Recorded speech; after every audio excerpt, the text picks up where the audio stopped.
tsunami warning caused gridlock throughout the state. DOT Director Ed Sniffen here to talk about some of the lessons learned. Plus, OHA Chair Kahele will be live with us in the second half of our show, talking about the budget fights and what's next for OHA. Spotlight Now starts now.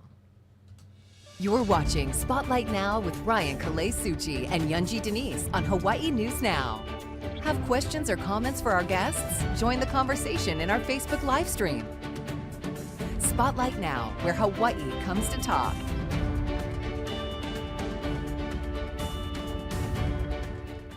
Well, Lohan, thanks for tuning in here to Spotlight Now on Hawaii News Now. We are going to get to our guests in just a few moments, but we begin the show always with an invitation to all of you, our viewing audience, to engage in the conversation with our guests. You can head over to Facebook and enter your question and comments for our guests in the comment section on Facebook. We'll be tracking it throughout the show. And we know a lot of you have opinions about how the tsunami evacuation went, and so we want to welcome in our first guest, and that is DOT Director Ed Sniffen. Thanks for being here. Thanks for having me. So let's get right to it.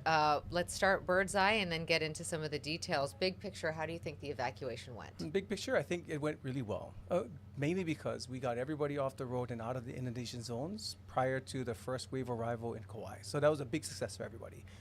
Another big success that I saw and that I heard, all of our people who were in that traffic, myself included, saw that everybody was in it. But I never see anybody jumping out in road rage. I didn't hear any honking horns or anything like that. Everybody was moving along and keeping everybody kind of at peace. Okay, so there's still a little aloha left for us.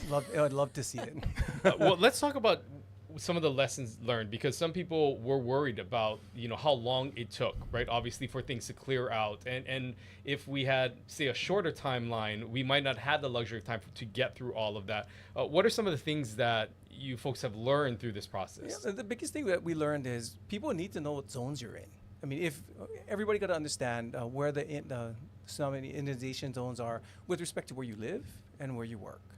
You should know what zone you're in at all times. And a lot of people didn't understand it.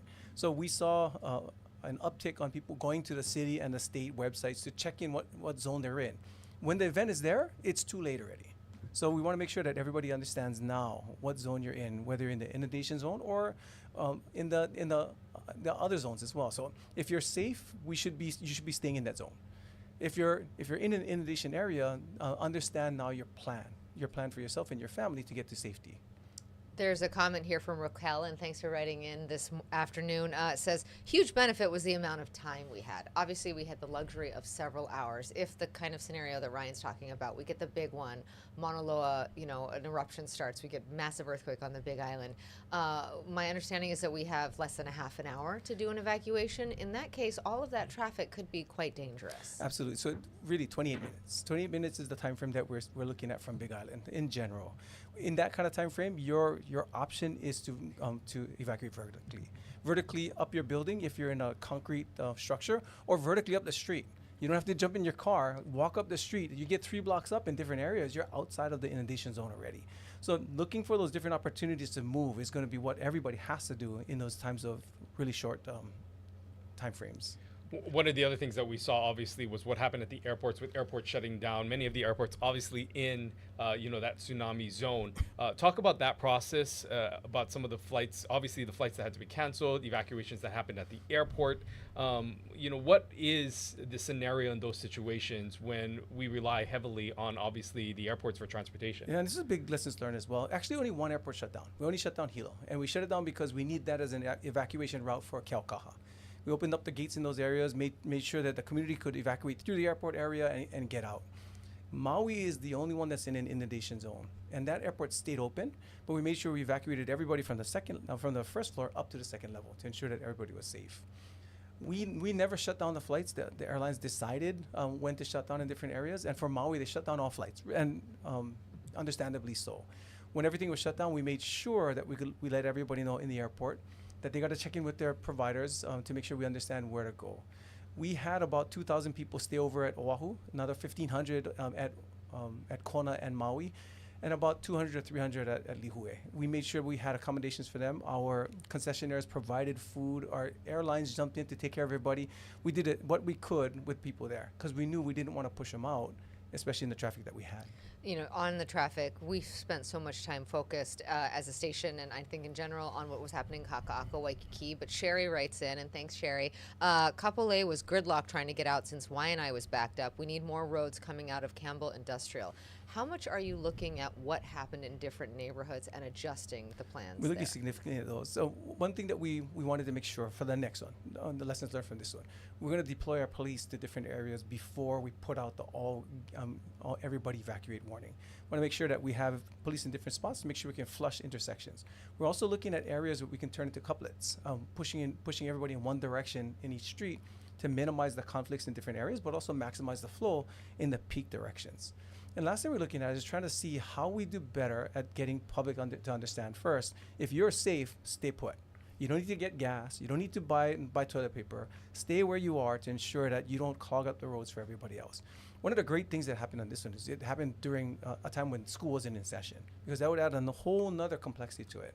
When we're talking about this, we're talking with DOE on how to set that plan to ensure that the message to the public will be, don't worry about your child. If they're in a safe zone, we'll keep them safe there. If they're in an inundation zone, we'll get them out. So those are the discussions that we're having with everybody.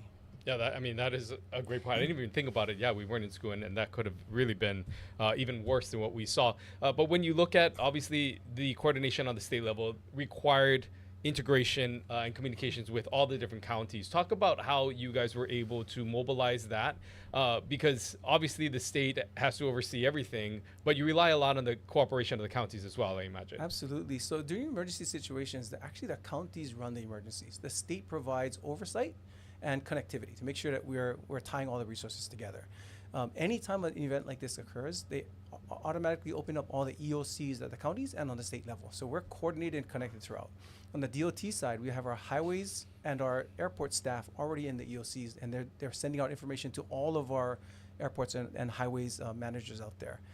The great thing is the communication is awesome with the county because we had the JTMC. We could see everything on the system. We could remotely change the signals in different areas to make sure we could increase capacity through different zones. There's more capacity we're going to need for that, and we're building that in now. With all the other counties, the relationships is really good to make sure that we could be coordinated. And we added in the military. The military was absolutely phenomenal in making sure we opened up routes like Kole Kole Pass and like on Iroquois Point with the Marines. All those areas, the military jumped in and said, hey, if you need it, let us know. They even helped us out in flushing some of the intersections that the police couldn't get to. So the communication and coordination was good. Now we just got to modify to make it better. Okay, more questions from some of the other counties, and this is from Hawaii Island. There are two here that I'd love you to take. Brannigan says the Hilo Airport was a standstill for hours. We need more access roads to get everyone out of the airport area. What about an additional road up the rubbish dump side, around the drag strip side? This is very. I know exactly what you're talking about. Yeah. So interested about Hilo evacuation and in that area. And then Lori has a comment from the says that the hotels need a cohesive and combined plan to evacuate up and not send traffic out onto the roads. The visitors have no clue where to go. On the Big Island, this caused major traffic issues when combined with the hotels sending all non-essential employees home as they should. So those two things. Hilo, obviously a very specific question there, but then a wider question about how we are communicating with our visitors. Yeah, so for Hilo, I'll answer that with on a statewide perspective as well. As you had talked about before, we're looking at all of the evacuations that we have seen and looking at areas where we lacked the capacity in different areas to get people out. What we're looking at is putting in emergency access roads in those different areas, like in Hilo, to ensure that during emergency situations, we can open up those roads and flush everybody through. That's one of the big pieces that we're looking at. And you'll see it in Hilo, you see it in Kapolei, you see it on the windward side too. There's areas where it was gridlocked, and if we had that access road through in different portions, it would have been much better for everybody. So that's what we're looking at with Haima and with the counties. On the visitor side, the visitor industry has a person at the EOC in all the counties as well. That information was going to the hotels, and from what I understand, and I got to confirm this with the hotels, that information was going to their visitors, but they can't stop them from jumping in their cars and just leaving. So they were trying to caution everybody that really the roads are closed in different areas. If you don't know where you're going, it's going to be very difficult for you to get to a destination that's safe. So best you stay here, best you go vertical. They even opened up their guest suites to ensure that they could incentivize people to stick around and gave them snacks and drinks and everything. but they could only do what they could. Is there something more that we could do from a visitor industry perspective, knowing how many visitors we have, not just in Waikiki, but throughout the state? Absolutely. It's a big focus with Haima right now on the visitor industry to ensure that we can better control what that's going to look like. A lot of them are in reinforced concrete buildings. One of the safest things you can be after you're 10 stories up. So we want them to stay there, make sure that they're safe and comfortable there, make sure we can keep them off the roads. Another area, of course, transportation. So many segments and legs within our state. Cruise ships and harbors. We had reports of cruise ships on the Big Island, coordination that had to happen there. Some passengers saying that they were left behind when the cruise ship went out. If you can talk through what the protocol is and what transpired that day. Absolutely. Anytime there's a situation like this, the captain of port takes control, and this is from the Coast Guard side. We work with them closely to ensure we understand what the port conditions are. It gets to a point where the captain of port says, all unnecessary vehicles out. You guys got to get out. And if a cruise ship is there and people are not back yet, it's still got to go. So at that point, they try to communicate with all of their passengers. If they couldn't get back in time, they're going to leave and they're going to go back out to the ocean and be safe out there.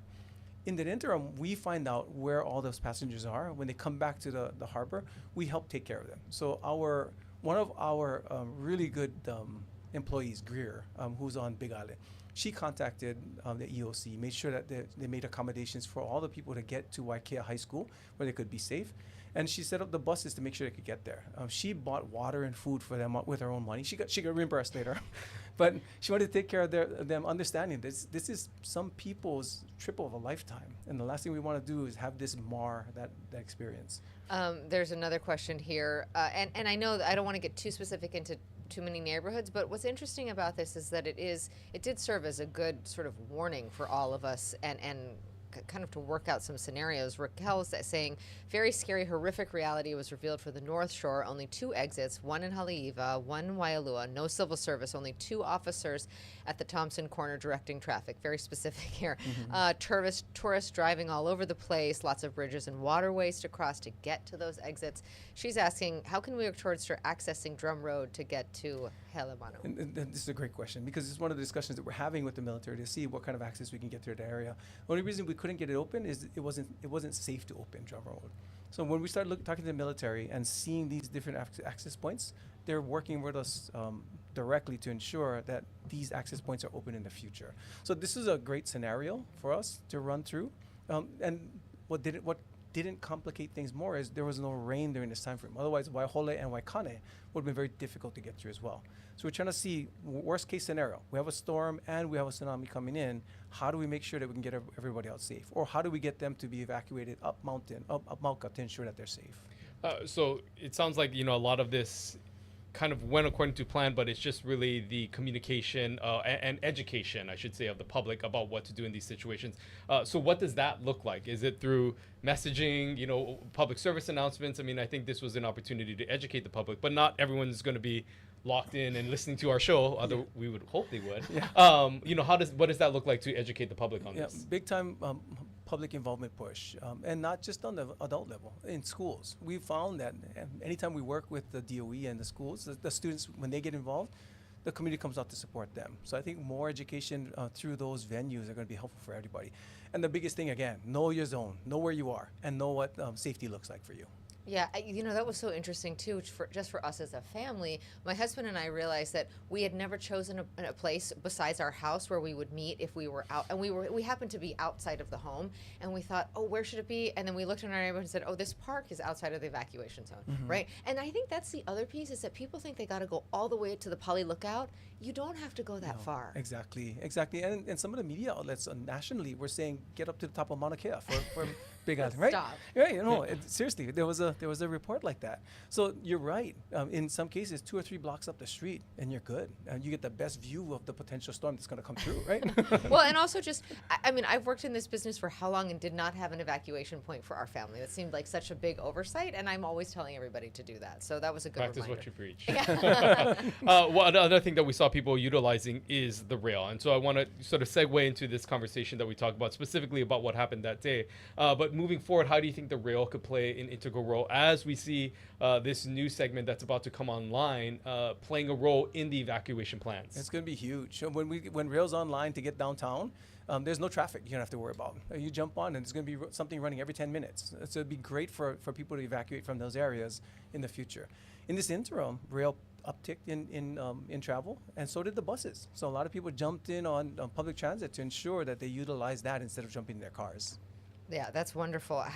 And on the topic of rail, how is that integration going? What are you expecting when the airport segment does open? Yeah, so we're super excited about it. We're working with our staff and the airline staff to see how many could be potentially catching rail rather than driving into work every day.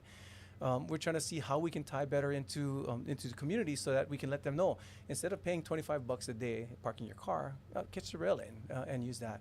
We know that it's going to reduce our parking revenues long term, but when rail gets into downtown, we're looking at setting up concessionaires outside to ensure that we support the rail. So when you're driving, you jump on rail from town, going back home, you can jump off at the airport, grab something from Long's or Zippy's, jump back in and go. So hopefully that'll offset the revenue reductions, but also make it easier to incentivize people to ride mass transit. What do you think people should know about specifically the airport location with the rail? Because that, I imagine, requires a lot of coordination with just signage, letting people know how to physically get from there. Because, you know, if I'm looking at the airport now and where that stop is, it seems to be, you know, a little out of place. It's not directly connected to a terminal. Yeah. And so if you can kind of walk through what that experience is going to be like for people to get using the rail into the actual airport. Yeah, absolutely. That rail station connects up to one of the parking structures that we have.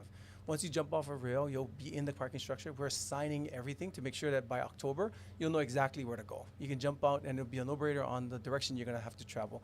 You're going to have to walk maybe 1,000 feet or so to make sure you get to the elevators, get down to your ticketing area to jump in through. So it's going to be an easy traverse for everybody. And you're actually envisioning some kind of, like, I don't know, strip mall along the station? Like, what does that actually look like? So we're actually looking at repurposing some of the parking areas. If we're going to be reducing parking revenues, we probably won't need as many stalls that we have. So we're looking at potentially repurposing some of the parking areas as retail portions. You know, I always have a really hard time finding parking at the airport. I can't imagine that even with the rail impact, you're going to be able to give up any of that real estate. Do you really think it'll be that significant? Yeah. So actually on our international side, there's always an overage of parking. On the inter-island side, the Terminal 1 side, we're always tight. But on the other side, there's at least 800 stalls available all the time. Can you give me some of those when I go to Kona? Let's talk, you know, sticking with the airport there at Honolulu or Daniel K. Airport. What are some of the things that are happening there? Because we know that there have been a number of announcements that have come on in the last few months, the last time since we've spoken. Obviously upgrades, and it seems to be a continuing progress in just modernizing that airport. Throughout the large scheme of things, where do things lie right now with the modernization of the airport? Yeah, so we went through JD Power to make sure that we understood how our airports ranked out. Right? And we were at the bottom of the large size airports for a while. We're now third from the bottom, so we moved up 3 spots because we made sure we took it to time to address a lot of the issues that were brought up. One of the biggest was food and beverage. We wanted to make sure there are better options for everybody. We've upgraded to make sure Panda is in 2 locations, the things that people want to use. We made sure that we put those concessions in areas where people are going to be, so it's a lot easier for people to access food. And we're looking at better options for retail in those areas, so it's a lot more comfortable there. We also upgraded the terminals themselves and small things to make sure the experience is better. When we built the Mauka Concourse, beautiful, big, airy, bright. That made Terminal 1 look really, really bad. So we made sure we upgraded that. We upgraded the lighting, we upgraded the feel through that area, and we're going to continue to do it. We're going to build out the Diamond Head Concourse pretty soon. It's a $1.2 billion investment that we're going to be putting in, but that's going to make Terminal 2 look really bad. So we're going to be putting $60 million in to refresh Terminal 2. All the E-Gate shops are going to be refreshed to make sure that the storefronts are all redone. And we're bringing in new concessions in those areas to make sure we can refresh the experience for everybody. Yeah, what is the time frame for all of that? That sounds like a lot. Yeah, so it's going to be by end of 2026 that all of the Terminal 2 portion upgrades are going to be done. The new restaurants are coming in. We have MW coming in, Lay Stand, Lanai's Island Plate or Aloha Plate coming in, and Alan Wong's. So all of those restaurants will be in by 2026 to ensure that everybody has better experiences there. That is a major upgrade It in is. terms of the F&B, because I think that there's nowhere to eat there. Yeah, so our concern was you didn't get the local feel at our airport before. You got the same stuff you would have gotten in any other restaurant or any other airport. And I get it from the national perspective that that's the easiest restaurants to put in, but we wanted to make sure that your first and last impression of Hawaii is something local.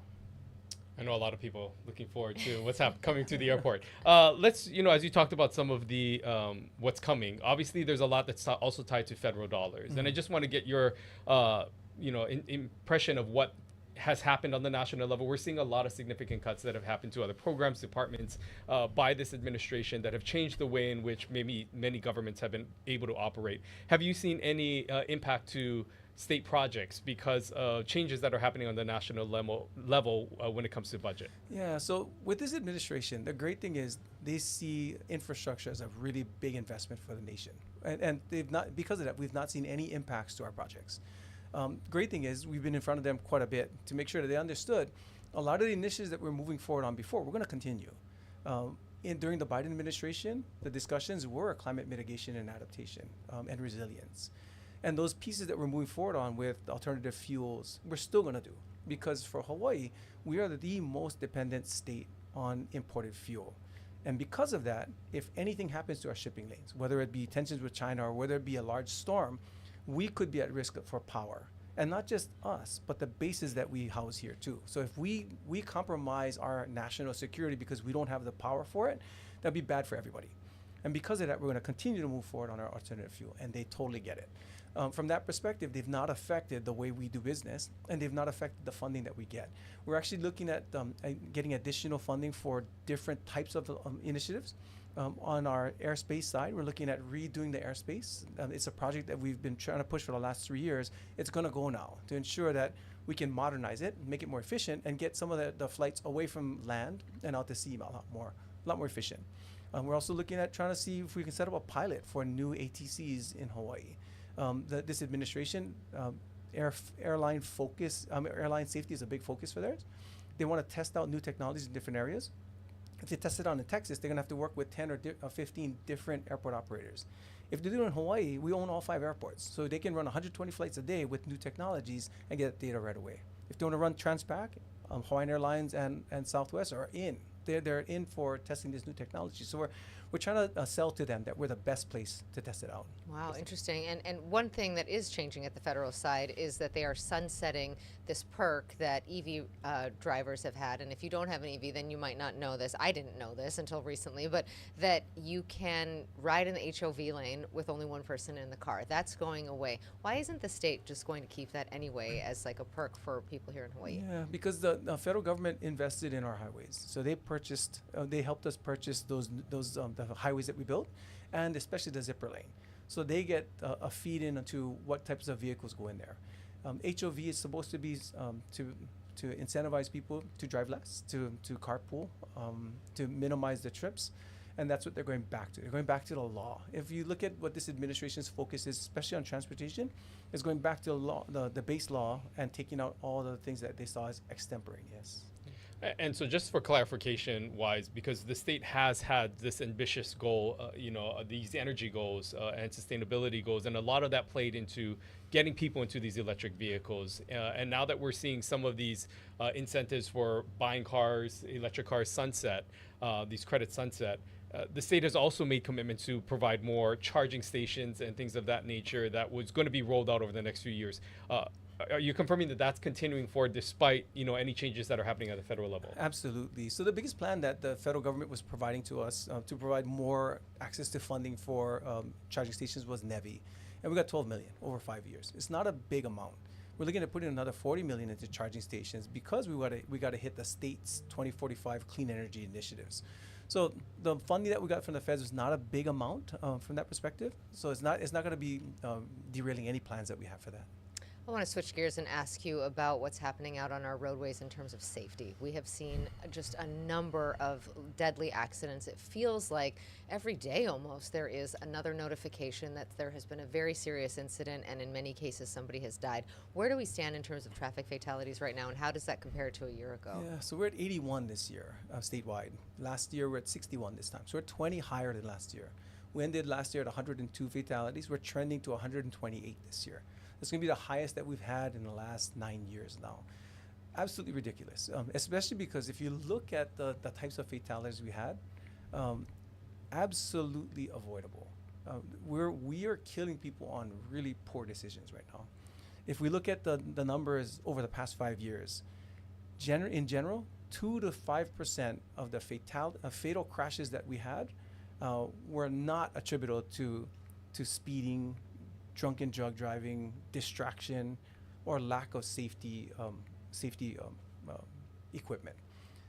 If we got rid of those 4 things, 95 to 98% of the people go home. And you can see it on the roadways every day. When you're driving, I'll challenge you to drive any day and not see 2 or 3 people blowing by at 50 miles per hour, faster than you are, or cutting back in and out of lanes in different areas. Our societal driving is horrible right now, and we got to fix it. One thing I will say to the public, we at the state and the county are trying to put in as many safety features as possible, not because we want to, but because we have to.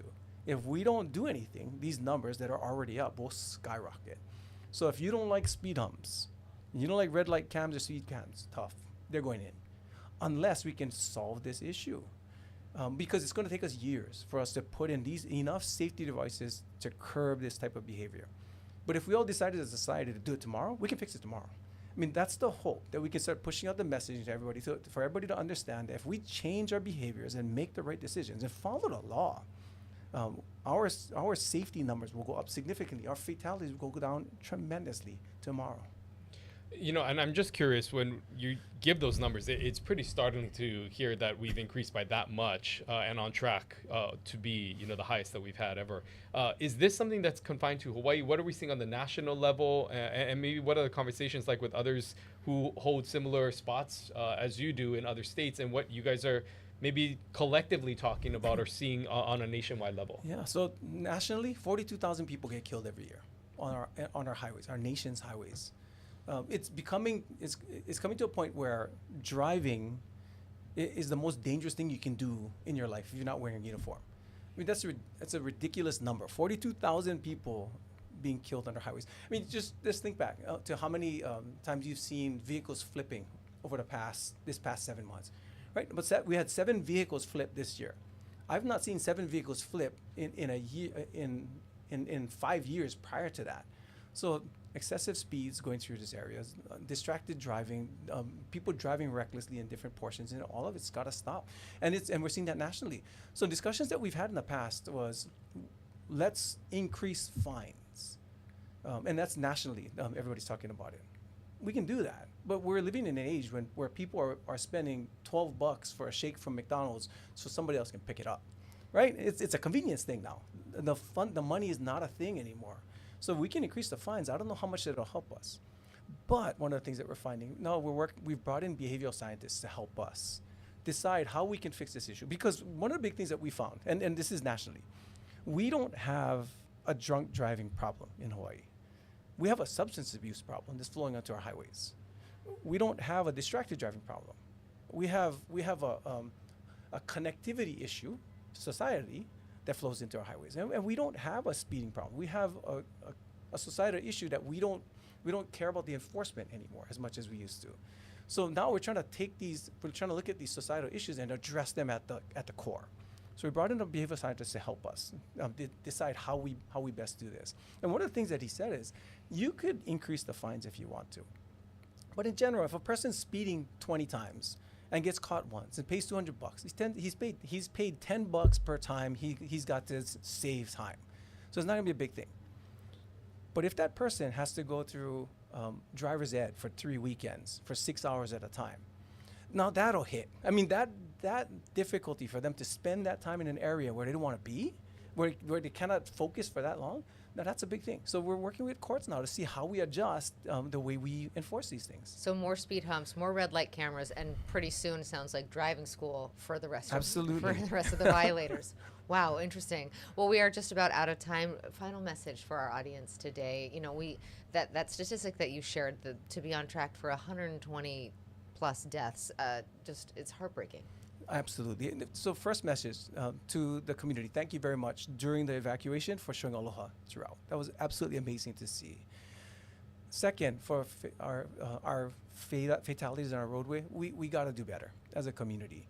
Everybody we drive past, we potentially know. They're potentially friends or families, loved ones, people that we trust and know throughout. Very difficult for me to think that in Hawaii we cannot take care of them. Okay. You know, I do want to just clarify because we get a lot of comments when you come on the show. I'm also getting text messages as well. A lot of questions, obviously, some of them a little more specific for county issues. And so for those of you who are asking about specific county roads here on Oahu, we will get someone from the city and county to come on to address some of those. Ed, obviously more on the state level. But thank you so much, Ed. We appreciate it. Thank you. Kahele will join us right after the break. You're watching Spotlight Now. Good to see you. Oh, you're so kind. Good to see you. Thank you.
Hello, welcome back to Spotlight. Now we're going to be switching gears, but again, we want to encourage and thank all of you for entering your comments and questions as we continue on in our conversation. And we want to welcome in now OHA Chair of the Board, Kai Kahele. Thank you for making the trip here. Aloha, thank you. Yeah, good to see you. Appreciate it. It's great to be here. Thanks for having us. You know, we had you a couple months ago when you were sort of starting out in this role and talking about the legislative session. Obviously, since then, a lot has transpired. Just sort of big picture, how has it been? You know, it's been challenging, I would say. One of the most challenging things I've ever had to do in elected office.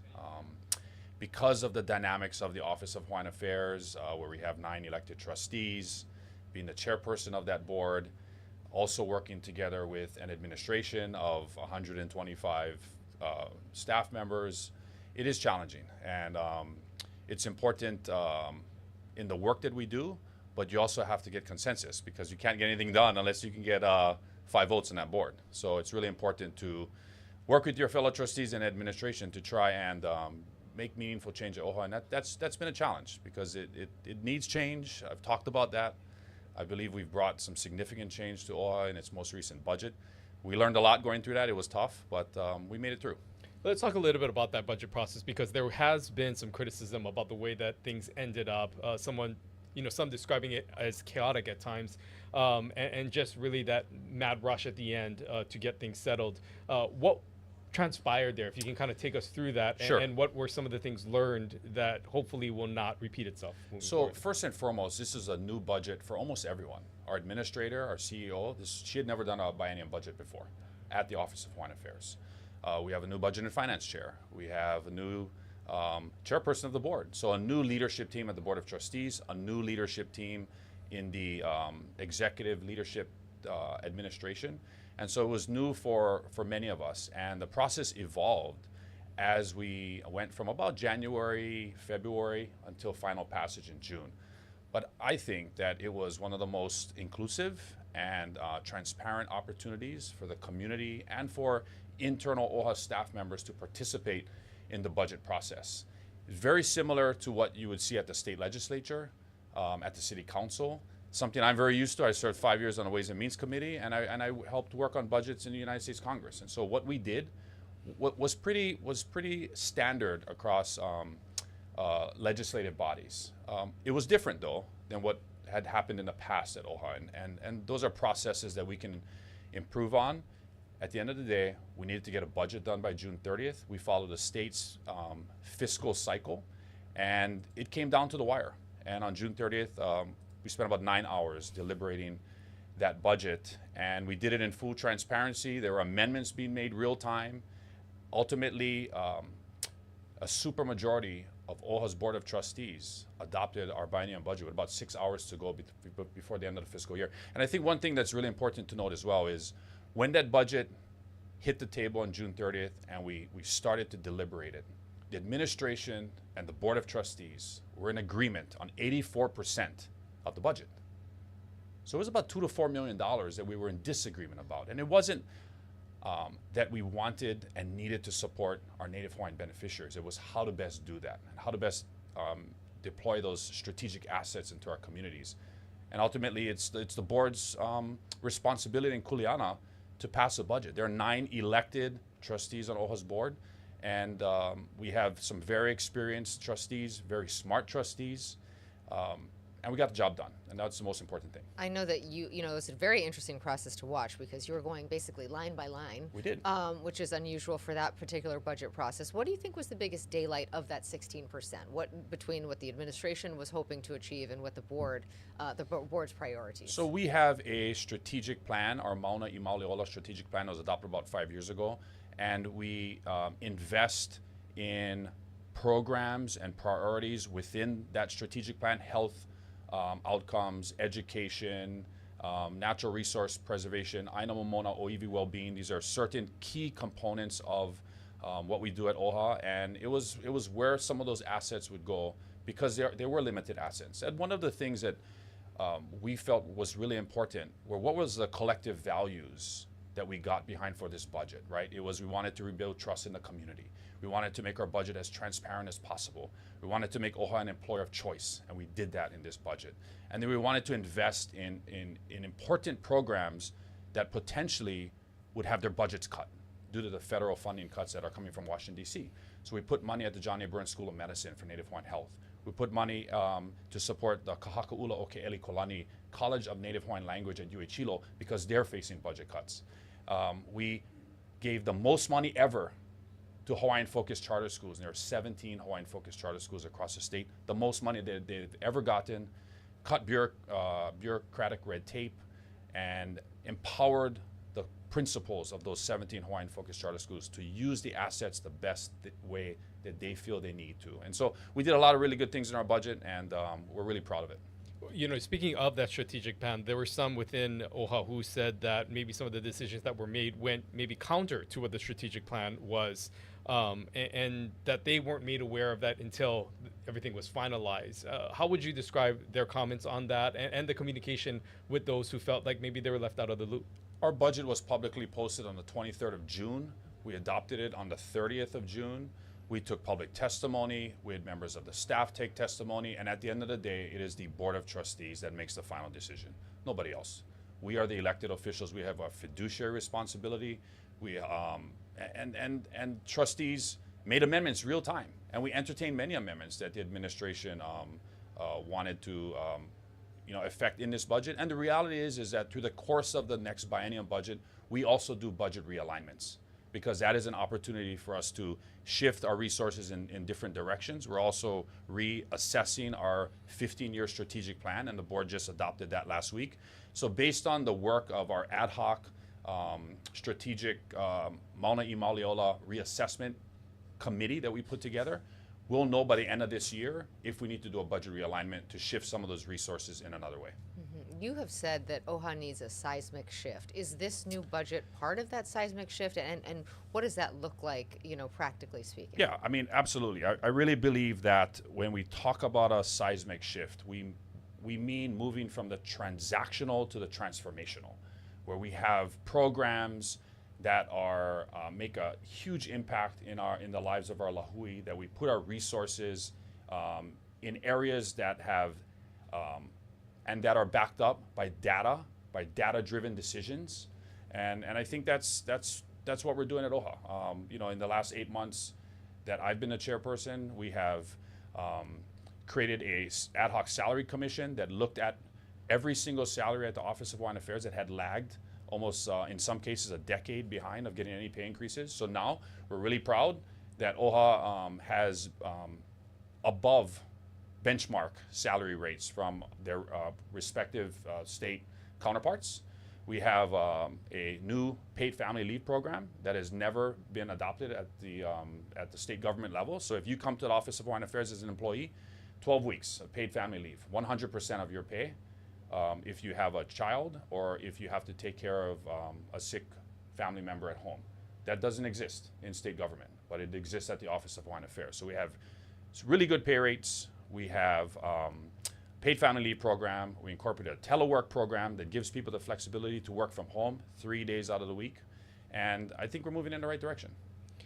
One of the other things that obviously made headlines early on when you took over this role was what would happen with Kakaako Makai, and that continues to be something that a lot of people talk about and was a part of the overall plan and the vision for how to help OHA continue with its funding and moving forward. Obviously, that did not move forward.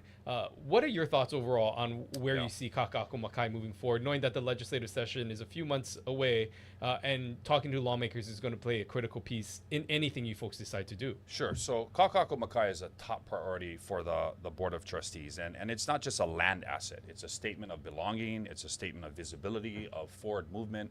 We really believe that Native Hawaiians don't need to feel like they have to live in our rural outerline communities, that they can live right in the urban core, right in the heart of urban Honolulu, where we have economic, cultural, and political futures that are happening right now.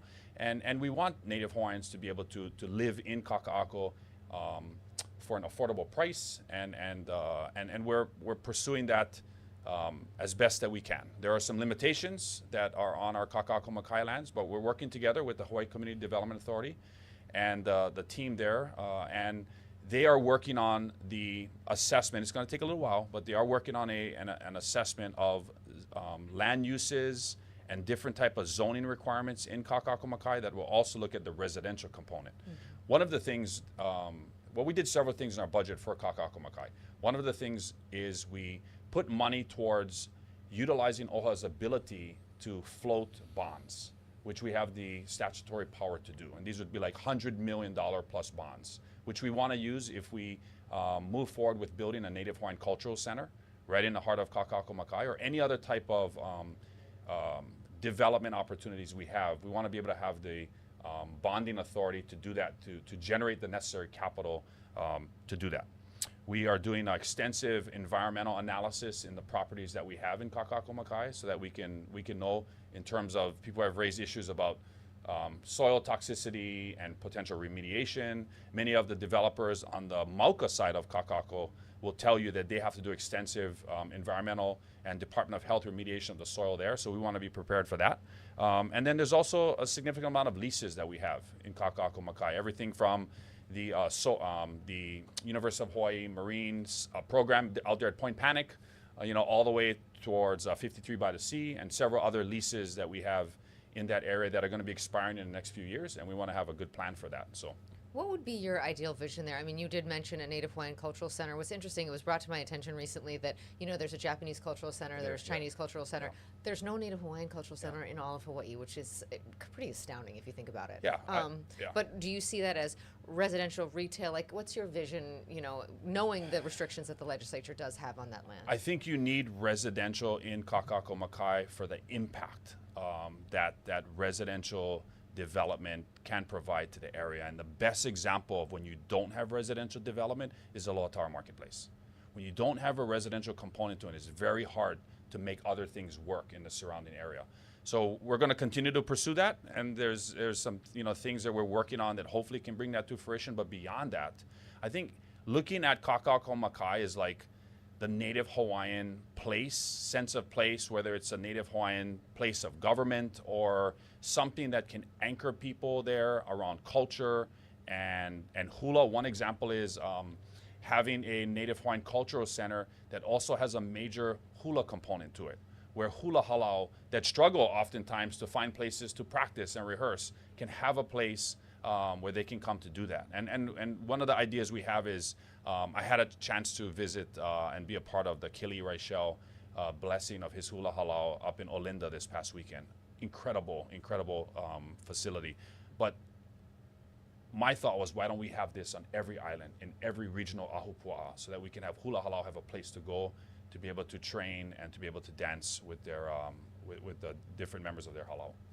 One of the things that we saw with Kakaako Makai, and I think this is an issue that Native Hawaiians have faced for years and generations now, is the disagreement between the Native Hawaiian community themselves over what should be done. There are those who are advocating and say that OHA should be able to develop this land. There are other Native Hawaiians who say that they don't want any development on this area. And this sort of just highlights some of the other things when we come into conflict between the Native Hawaiian community and the Voice. As an organization like OHA that has to oversee all of this trust, as well as try to provide these services and funding for the Native Hawaiian community, how do you balance that and find the way in which you can move forward when there are these conflicting ideas of how things should move forward within the community?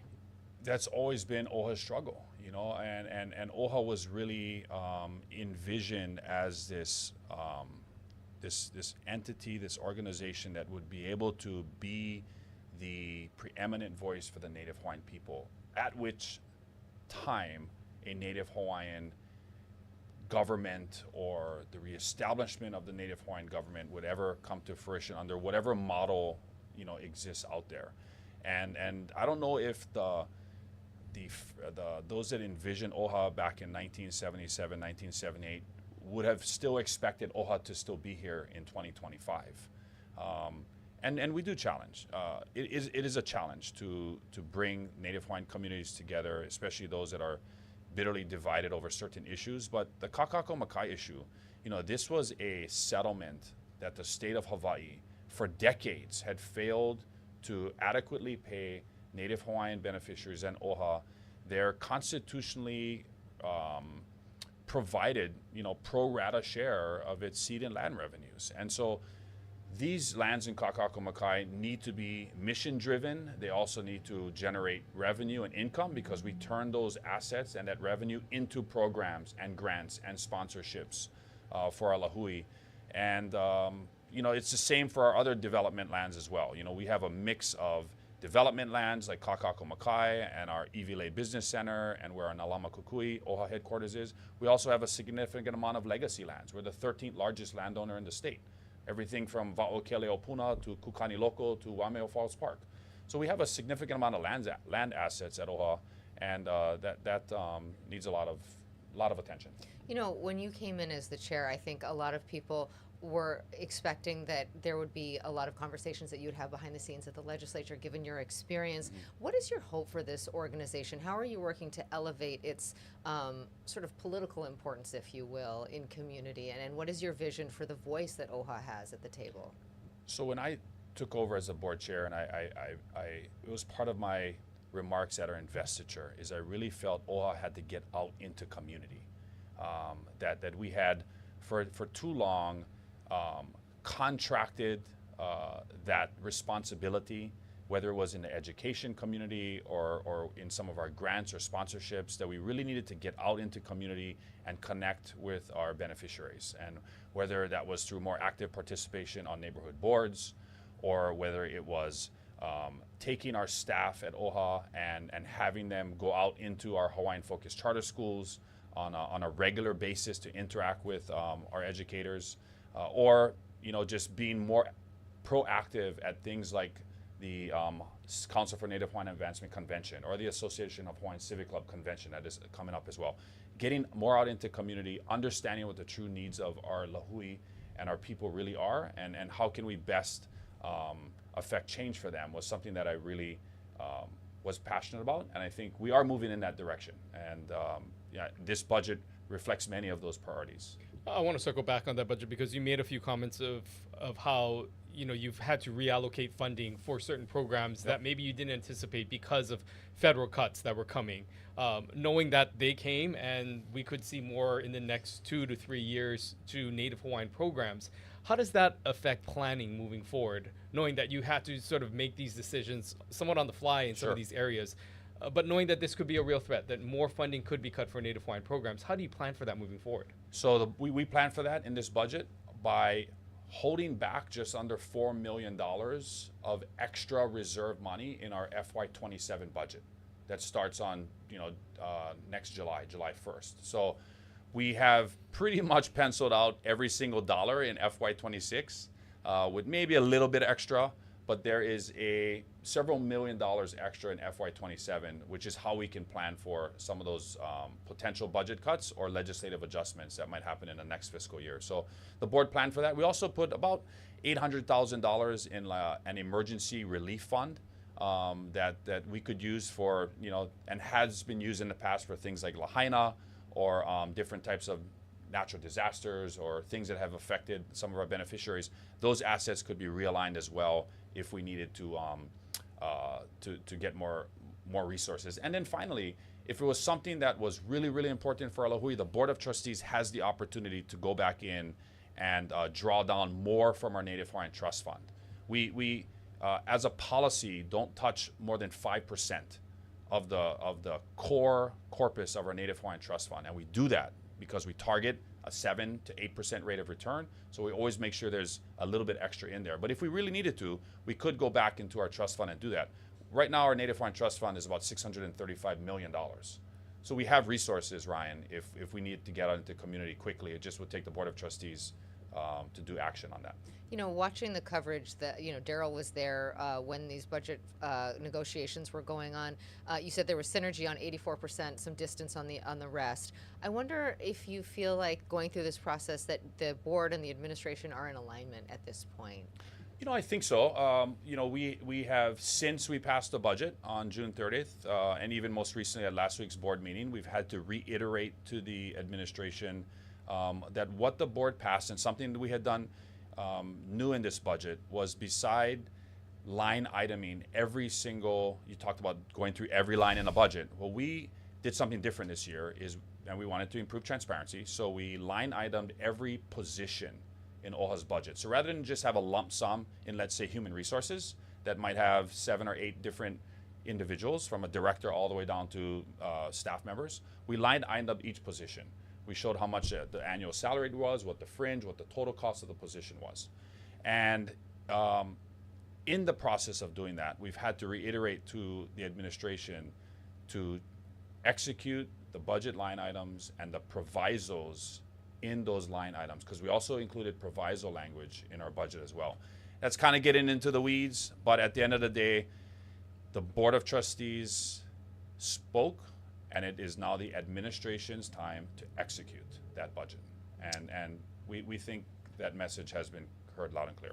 We are Hope almost so. out of time, but I did want to ask on a personal level. You know, a lot of people come on this show to talk about their political futures. Some have announced their candidacy for other positions.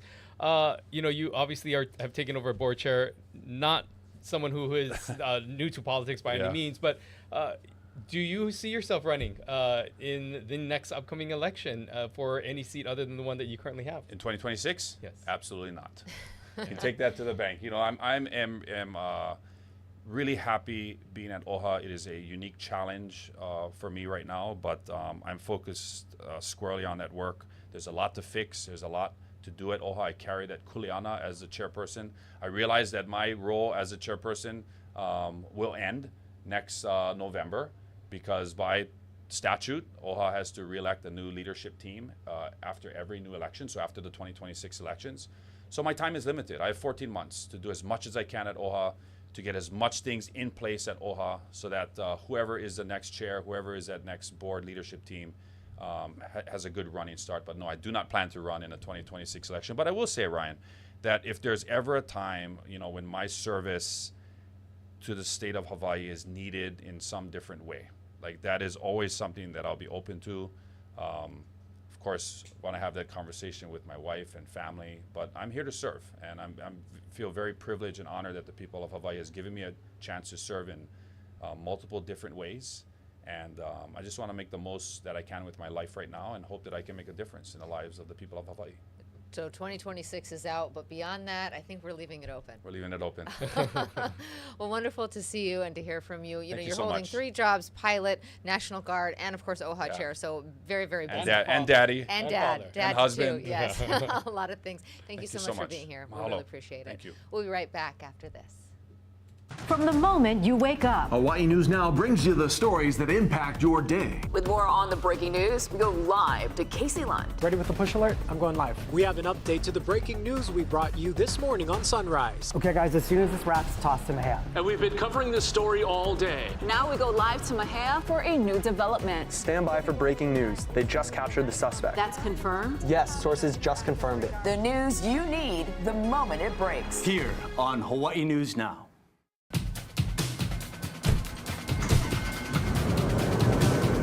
First alert traffic is like always having a helpful passenger right next to you. There's a crash up ahead in the left lane. When we see a backup, we'll tell you live on TV That doesn't look too good. and send an alert to your phone. I'll type, you drive. First alert traffic on TV, streaming, and on the Hawaii News Now app. Keeping you and your ohana safe. Spotlight Now with Yunji Denise and Ryan Kalei Suchi. Connecting you with newsmakers from throughout our islands. Going in depth with Hawaii's leaders. And taking your questions live. Spotlight Now, where Hawaii comes to talk.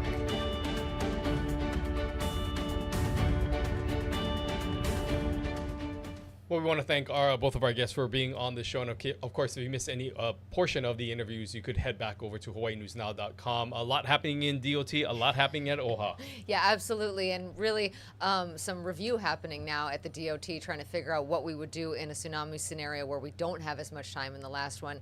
But you heard from Ed Sniffen there. They're going through all of, you know, the cameras and figuring out exactly what to do so to make sure that the next one is not so gridlocked. And then hearing from Kahele that the board has spoken and they expect the administration to now act on that budget. That's right. We're going to be talking with Governor Josh Green next week, Tuesday. Always a guest that gets a lot of comments. We hope you'll join us next week, Tuesday, for another episode of Spotlight Now.